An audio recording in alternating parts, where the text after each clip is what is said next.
బాధతో కృంగిన నేస్తమా, గురిలేని బ్రతుకుతో అలసిన ప్రాణమా,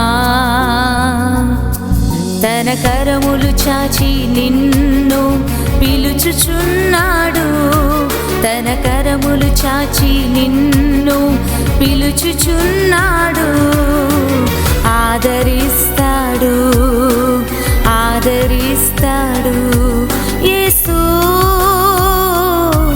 ఆశ్చర్యకరుడు, యేసు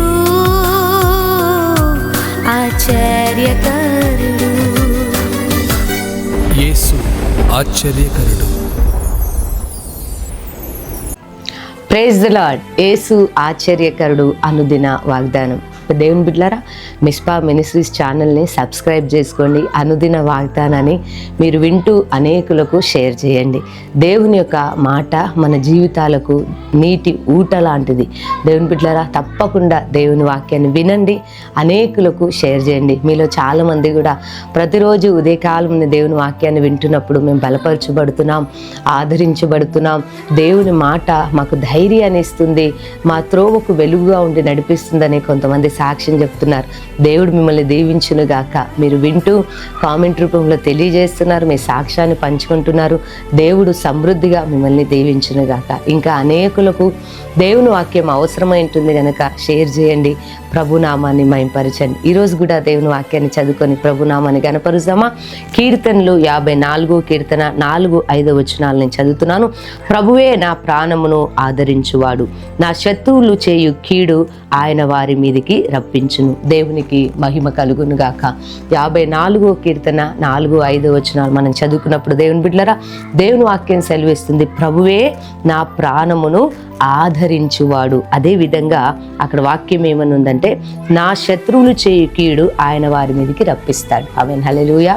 ప్రభువే ఎవరు చెప్పండి? ఆదరించేవాడు, మన ప్రాణాన్ని ఆదరించేవాడు. ఈరోజు చూడండి, ఎక్కడ కూడా ఆదరణ అనేది కనబడట్లేదండి.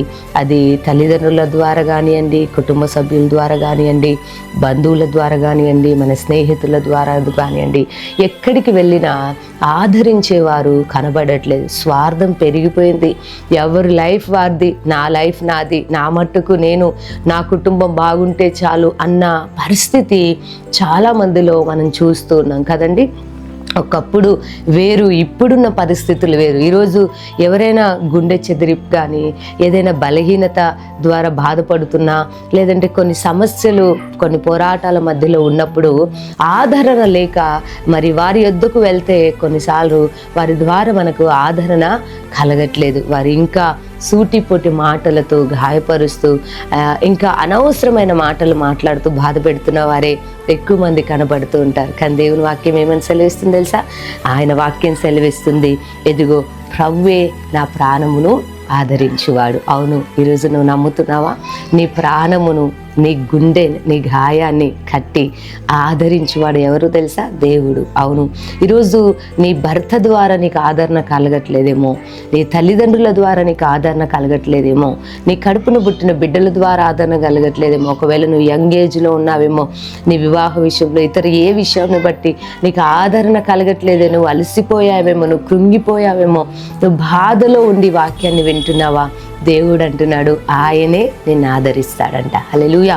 ఆయన నిన్ను ఆదరించినప్పుడు నీ సమస్యలన్నిటిలో నుండి ఆయన నిన్ను విడిపిస్తాడు. ఇంకొకటి ఏంటో తెలుసా?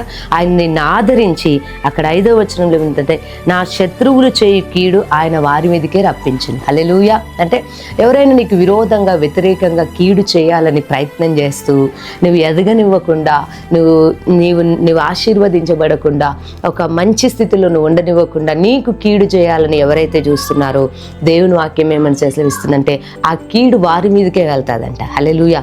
ప్రభువు నిన్ను ఆదరించినప్పుడు ఆ కీడేమవుతుంది చెప్పండి? వారు తోడుకున్న గొంతులు వాళ్ళే పడతారు. దేవుని బిడ్డలారా, ఆ కీడు వారి మీదకే వస్తుంది. నువ్వు కీడు చేయాల్సిన అవసరం లేదు. దేవుని వాక్యమే సెలవిస్తుంది, ఆ కీడు వారి మీదకే వస్తుంది. కాబట్టి భయపడొద్దు, విశ్వాసంతో దేవుని నమ్ము. దేవుని బిడ్డలారా, ఇదిగో ఆయనే నిన్ను ఆదరించబోతున్నాడు. ఒక్కసారి ప్రభువా నీవు నన్ను ఆదరించండి అయ్యా, నీ ఆదరణ నాకు అవసరం ప్రభువా అని ఈరోజు నువ్వు దేవుని అడిగితే, ఇదిగో నీ గుండెలో ఉన్న ప్రతి విధమైన భారము, దుఃఖము, ఆ ఒక వేదన అంతటి నుండి దేవుడు నేను విడిపించి నీ ప్రాణమును దేవుడు ఆదరించబోతున్నాడు, తెప్పరిలో చేయబోతున్నాడు. నువ్వు సంతోషించేటట్లుగా, ఆనందపడేటట్లుగా ప్రభు నీకు సహాయపడబోతున్నాడు. కాబట్టి ఈ మాటలను మీ ప్రభుని స్తుతించండి.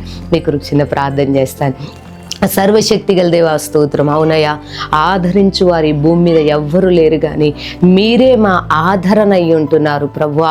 కొన్ని పరిస్థితులను బట్టి మనుషులు మమ్మల్ని తృణీకరిస్తారు, కానీ నీవు నాయన మా పరిస్థితి ఎలా ఉన్నా మమ్మల్ని ప్రేమిస్తున్న దేవుడు, మమ్మల్ని ఆదరించే దేవుడు. ఈరోజు నీ బిడ్డలు నాయన ఏ విషయంలో ఆదరణ కావాలి ప్రభువా అని ఏడుస్తూ కన్నీరు పెట్టుకుంటున్నారో ప్రభువా, నీ బిడ్డలు మీరు ఆదరించండి అయ్యా. వారి శత్రువులు అయ్యా ఏదైతే కీడు చేయాలనుకుంటున్నారో అది వారి మీదకే వస్తుందని వాక్యం సెలవిస్తుంది. అయ్యా నీ బిడ్డల్ని విడిపించి ఆదరించమని యేసు నామంలో ప్రార్థిస్తున్నాను తండ్రి, ఆమెన్. దేవుడు మిమ్మల్ని దీవించునుగాక.